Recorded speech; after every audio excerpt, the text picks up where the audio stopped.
Danieli wakamshika mtumishi wa Mungu Danieli, nao wakamtupa ndani ya tundu la simba.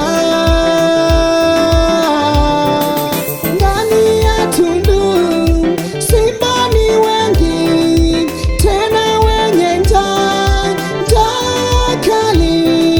Ndani ya tundu simba ni wengi, tena wenye njaa kali. Mungu akamtuma malaika ndani ya tundu, simba wenye njaa kali hawakumdhuru Danieli.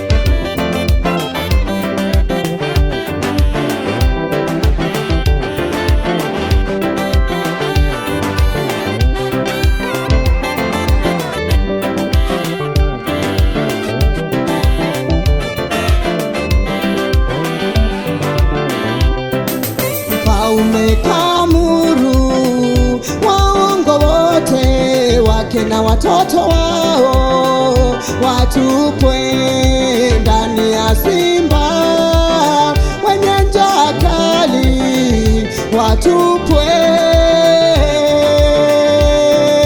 ndani ya tundu.